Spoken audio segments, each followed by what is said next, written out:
Okay, Assalamualaikum. So untuk kelas kali ni kita buat secara ni lah, buat rakaman YouTube. So hari ni kita masuk kepada subtopik yang seterusnya setelah kita bincang tentang graf takat lebur dan takat beku naftalina. So kita teruskan kepada subtopik perkembangan model atom.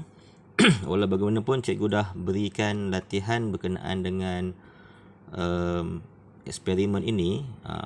Kamu buat dulu, nanti kita semak sama ada kita semak bersemuka ataupun cikgu buat rakaman untuk membincangkan jawapan terhadap latihan yang cikgu berikan lah.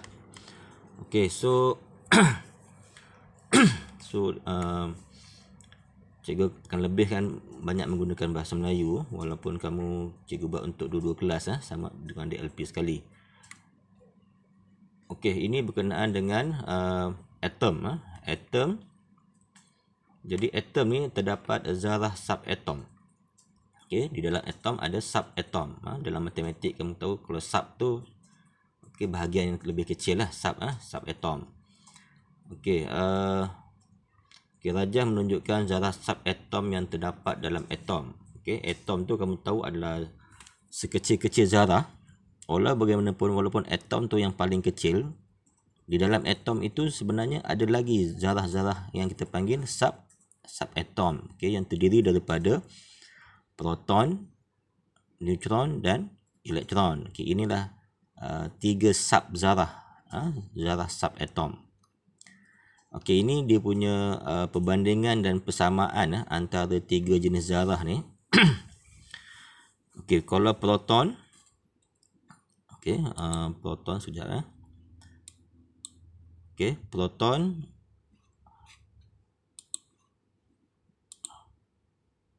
dia ada simbol dia P dan dia ada charge. Charge dia positif 1 dan dia ada jisim. Jisim dia kita katakan 1. So zarah subatom ni kamu boleh buat buat catatan nota dalam buku nota kamu tulis zarah subatom terdiri daripada 3 proton, dia ada simbol P, ada charge dan dia ada jisim. Jisim dia 1, bukan 1 gram, 1 saja, tak ada unit. Dan proton ni dia terletak di tengah-tengah nukleus. Okey.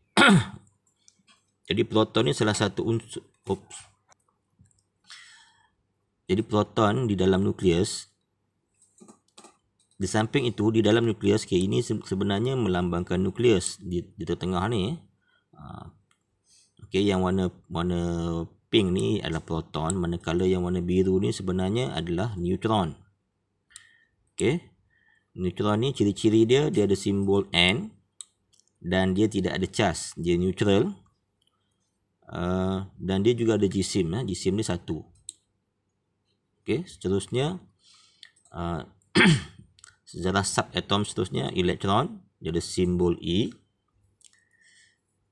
Okey, dia ada charge negatif. Jisim dia biasanya kita abaikan lah. Ni sangat kecil lah, 1/1840 ni biasanya kita abaikan jisim dia. Okey, seterusnya kita lihat siapa yang sebenarnya telah mereka bentuk struktur atom ni.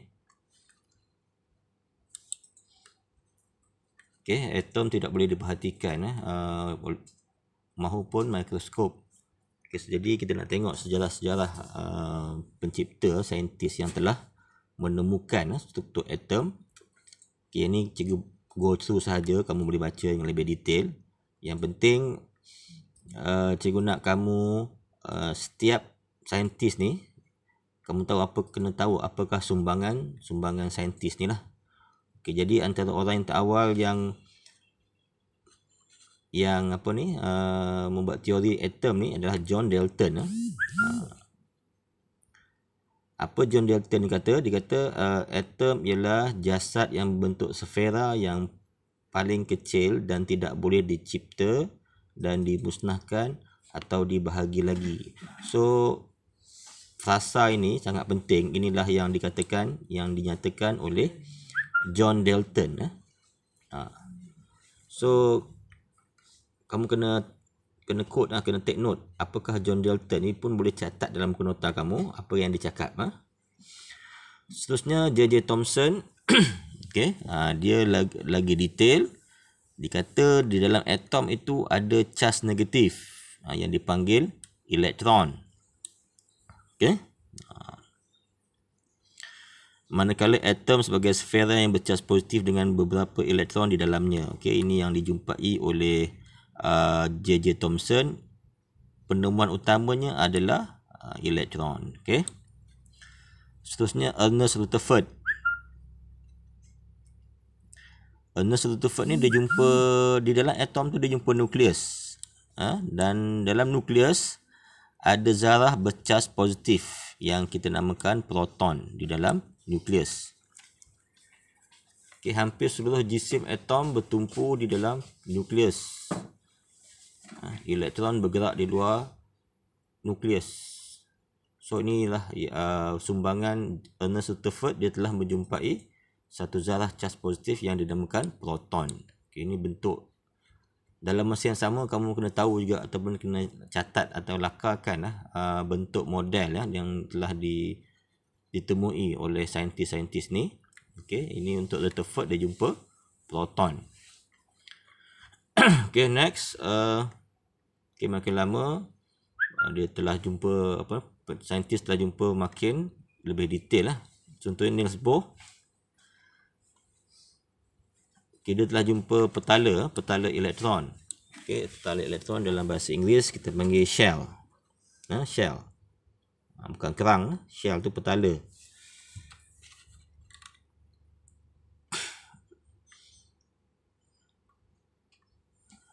Okey, yang mana petala ni mengandungi elektron dan elektron ni bergerak di dalam petala yang di sekeliling nukleus.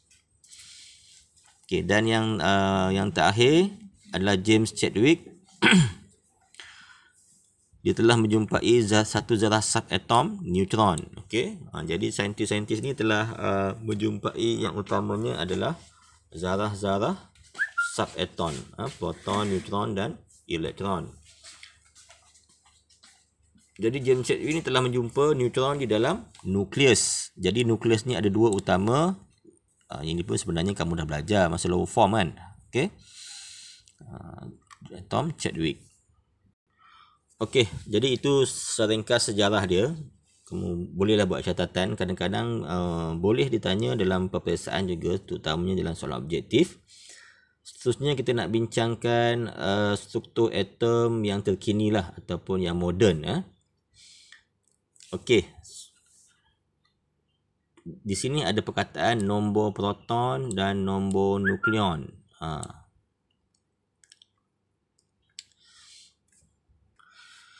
Okey, apakah yang dikatakan dengan nombor proton? Dengan nombor nukleon yang kita belajar tadi, bilangan proton, neutron dan elektron kan. Okey, definisi nombor proton adalah ini ni. Ni kena catat. Sebabnya biasa ditanya dalam peperiksaan, ditanya apakah itu nombor proton. Ada sebahagian besar dari kita jawab nombor proton itu adalah proton yang bercas positif. Itu salah.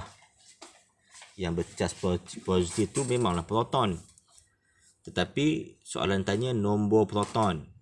Okey, agak berbeza. Ini istilah nombor proton, bukannya proton. Kalau proton, kalau ditanya apa itu proton, maka kamu boleh jawablah satu cas yang bercas positif, tak ada masalah. Tapi kalau nombor proton, okey, jadi kamu kena mention ni, iaitu bilangan proton di dalam nukleus sesuatu atom.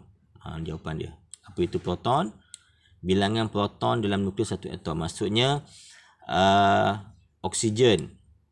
Apakah nombor proton oksigen? Senang saja. Nombor proton dia sama nilai dengan bilangan proton dia. Kalau bilangan proton dia 8, nombor proton dia 8. Senang je lah.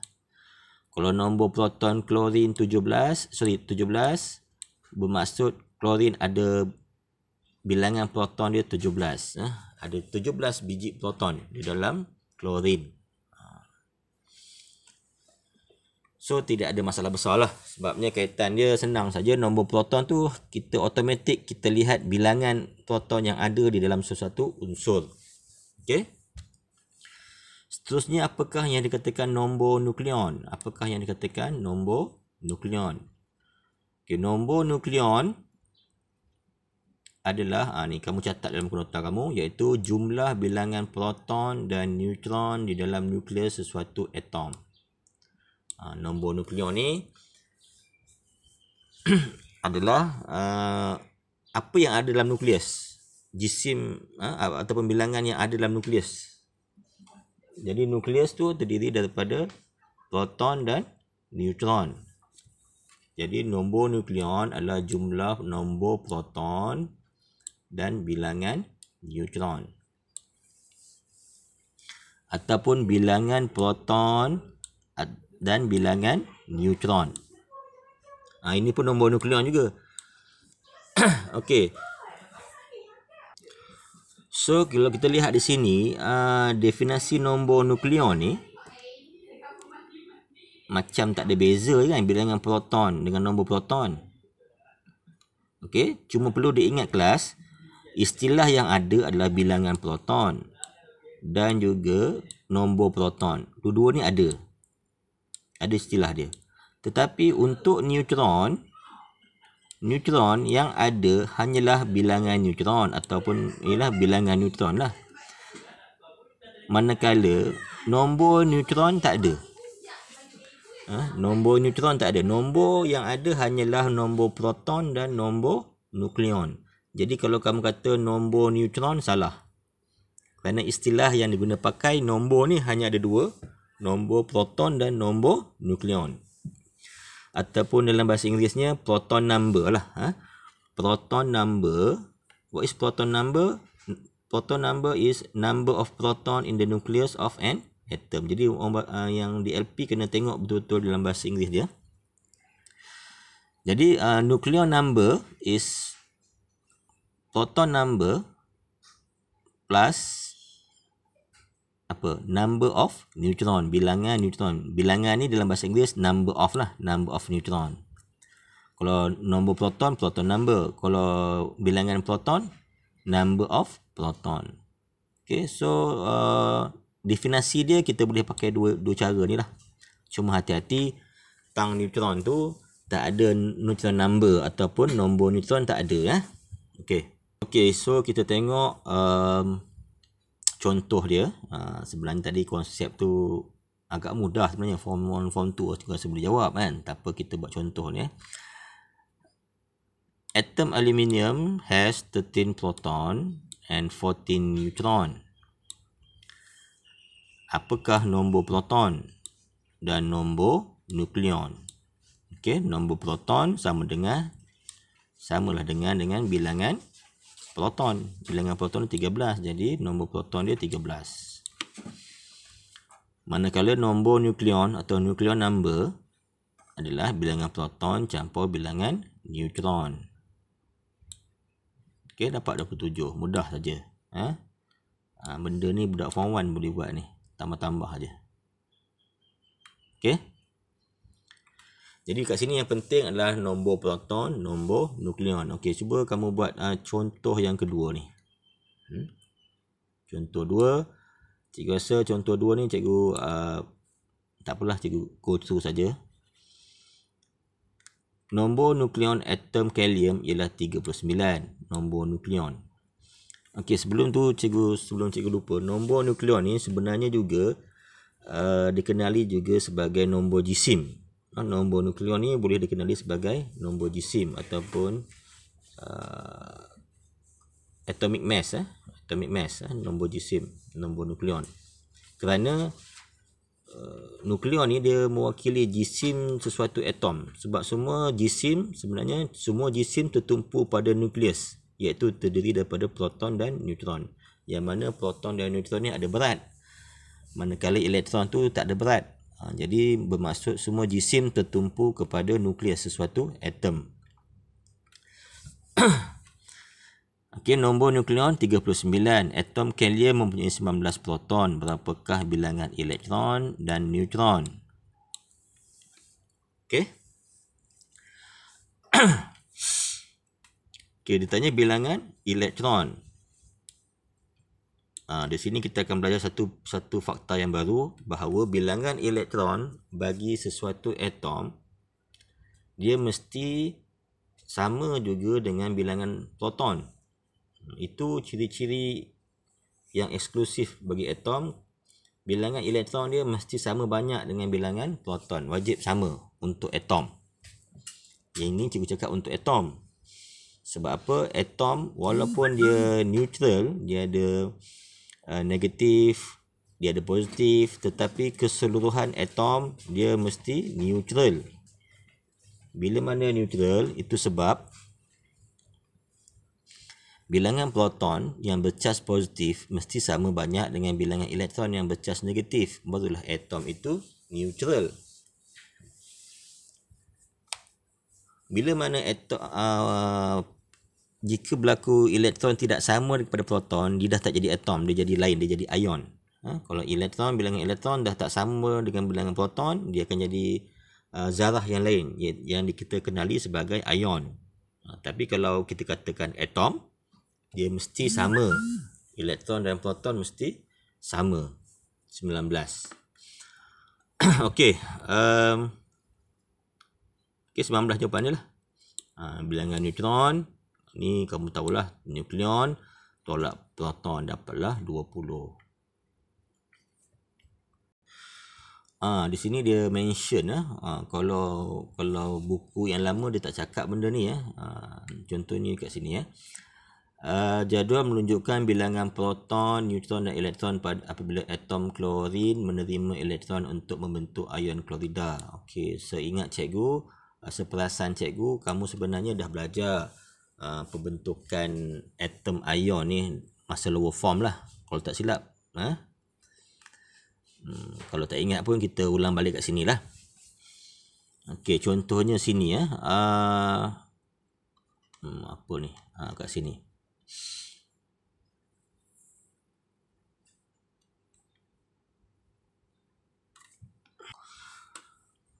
Okey, jadual ini dia membincangkan tentang atom klorin. Okey, atom klorin.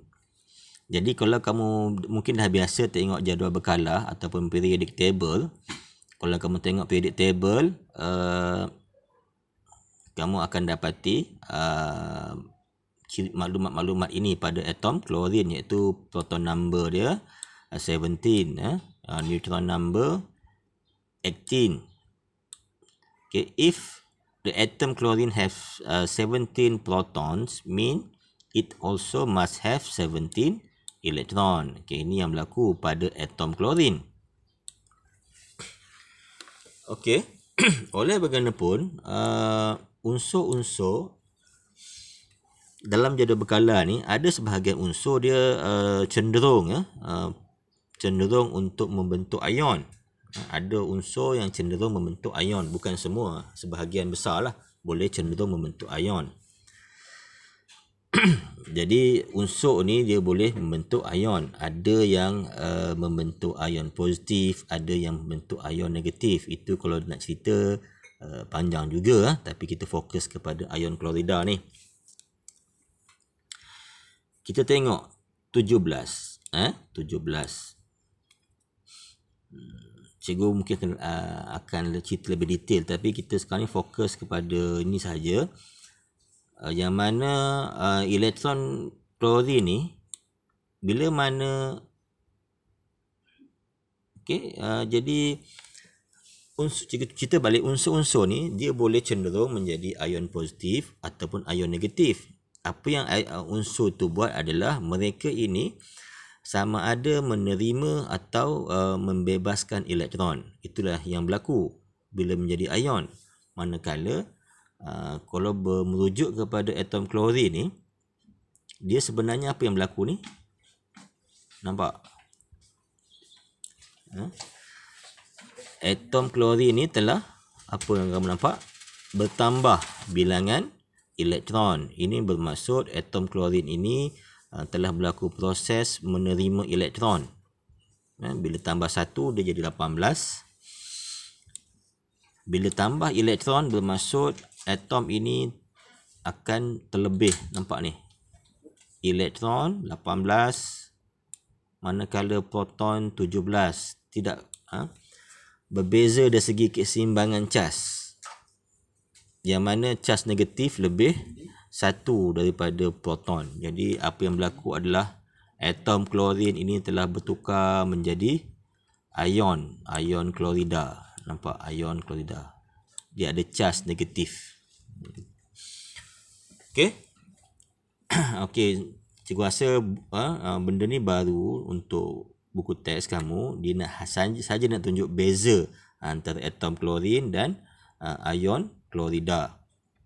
Ini perbezaan ini adalah disebabkan unsur itu berlaku transfer of electron. Sama ada unsur yang accept terima, ada unsur yang melepaskan. Tapi untuk unsur klorin, atom klorin dia menerima. Nampak di sini ya. Atom klorin menerima satu elektron untuk membentuk ion klorida dan menjadi ion klorida. Dan dia telah mempunyai satu elektron lebih daripada atom klorin. Yang lebihnya adalah elektron. Proton tidak terlibat. Bilangan proton dan neutron dalam klorin dan ion klorida masih sama. Yang membezakannya hanyalah melibatkan elektron. Sebab elektron kat luar. Proses tu berlaku di luar. Berlaku perpindahan elektron tu di luar. Di dalam nukleus, iaitu terdiri daripada proton dan neutron, tidak ada apa-apa yang berubah, sama saja. Okey, bilangan proton neutron tidak berubah. Okey, seterusnya adalah bagaimana kita nak menulis piawai, perwakilan piawai bagi atom. Ataupun dalam bahasa Inggerisnya apa ni? Piawai apa cikgu lupa ni, cek balik.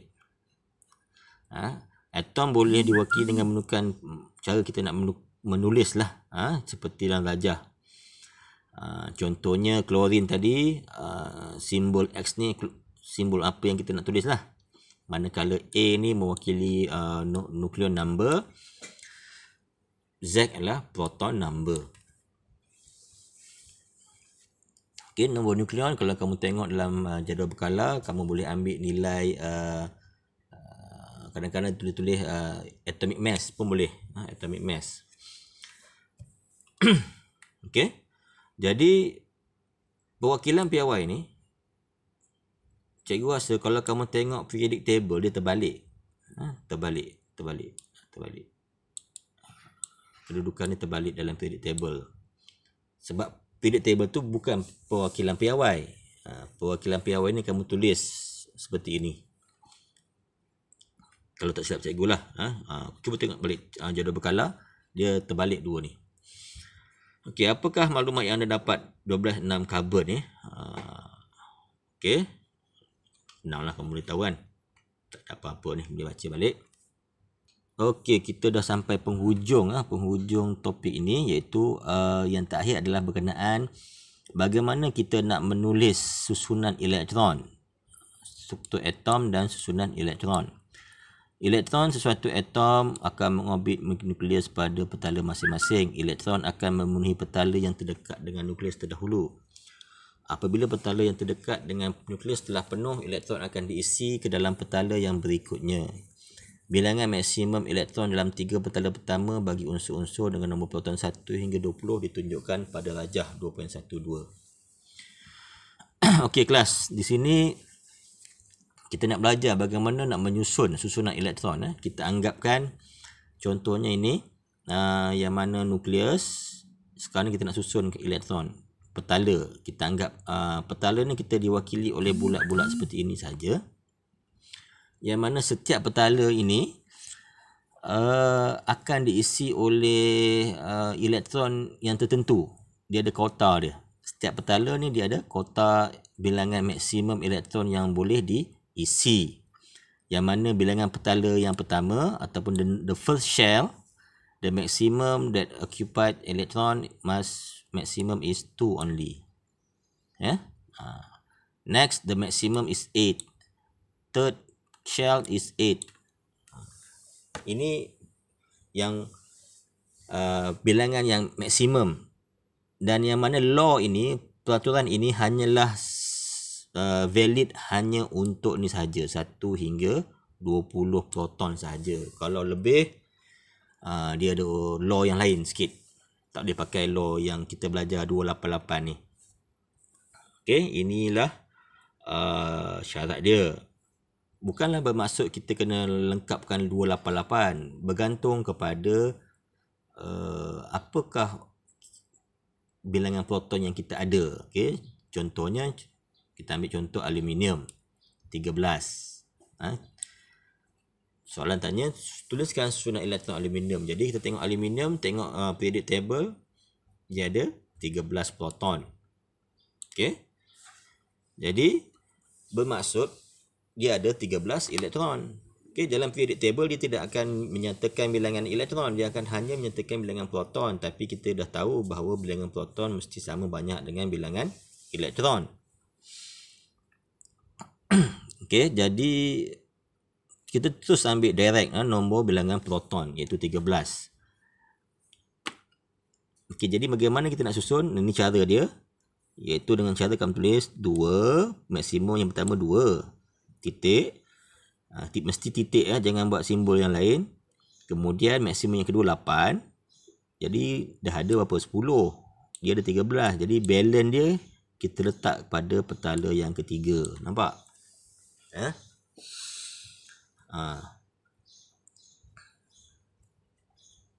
Bukanlah masuk 288. Bergantung kepada unsur yang diberikan lah. Bergantung kepada unsur yang diberikan.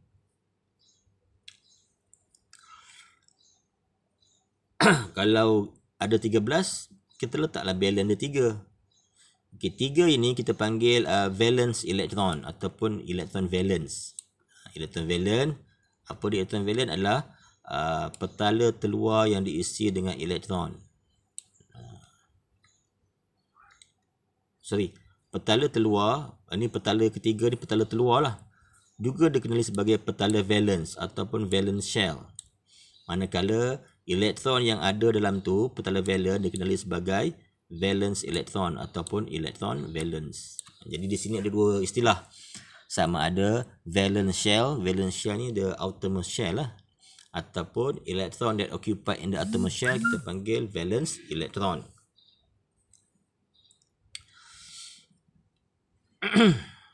Okey, yang mana valence elektron ni sebenarnya kenapa kita kena tahu? Sebab dia selepas ini kita akan belajar lebih detail bahawa yang memberi kesan kepada sifat kimia dia adalah valence dia. Bilangan valence elektron valence tu mempengaruhi sifat kimia dia. Kita akan belajar nantilah. Iaitu unsur yang mempunyai bilangan elektron valence yang sama akan mempunyai sifat kimia yang sama. Okey, so ini dua cara, dua gambar rajah yang kita kena bezakan kalau ada soalan tanya. Kalau ada soalan tanya, tuliskan rajah susunan elektron. Kan, rajah tadi, yang ni penulisan kamu boleh buat dua cara. Pertama, susunan nombor macam ni. Okey. Susunan elektron dari segi nombor. Satu lagi dari segi rajah. Rajah, cara dia adalah kamu buat simbol nukleus dan kamu buat simbol unsur. Kemudian kamu isikan petala dia dengan simbol bulat-bulat ni 2, 8, 3. Memanglah elektron ni sentiasa berpusing. Tetapi kita susun elok-eloklah pairkan dia 2, 2, 2, 2. Okey, dan 3 ni kita letak seperti ni bagi nampak teratur sikit. Itu susunan elektron. Kalau dikata struktur atom, rajah struktur atom, sedikit perbezaan, iaitu di tengah-tengah nukleus ni kita kena mention proton dan neutron. Ini rajah struktur atom. Okay, cuba bezakan. Dan benda ni catat juga dalam buku nota kamu. Okay, cikgu nak apa yang poin-poin penting semua ni semua catat dalam buku nota. Supaya apa? Supaya mudah. Okay, cikgu punya kaedah Okey, kena buku nota tu kena betul-betul solid supaya nanti bila nak kat exam kamu senang ambil on the spot buku nota, sebab yang kamu catat itu adalah soalan-soalan yang biasa yang keluar dalam peperiksaan. Kalau buku teks ni banyak benda lah yang kamu nak tengok kan. So mana-mana dalam sepanjang rakaman ini yang cikgu suruh kamu catat tu kamu catat. Kena tulis dalam buku nota kamu. Okey, kena tulis dalam buku nota. Buat elok-elok. Tak maulah pakai nota, pakai pensel, cakap ayam, tak mau pakai yang colourfulnya. Kena ada pelbagai warna. Buat cantik-cantik. Ada masa panjang ni cuti di rumah, buat nota kamu elok-elok. Okey, so last yang terakhir adalah berkenaan dengan dua rajah ni. Tulis dalam buku nota kamu. Okey. So itu saja untuk kali ni. Next class mungkin cikgu akan bagi latihan lah yang berkaitan dengan topik yang kita bincangkan ini. Untuk latihan-latihan yang lepas, cikgu percaya ada soalan yang agak sukar. Itu kita akan bincang lah, sama ada bersemuka atau cikgu buat rakaman untuk menerangkan jawapan-jawapan itu. Okey, itu saja. Terima kasih kelas.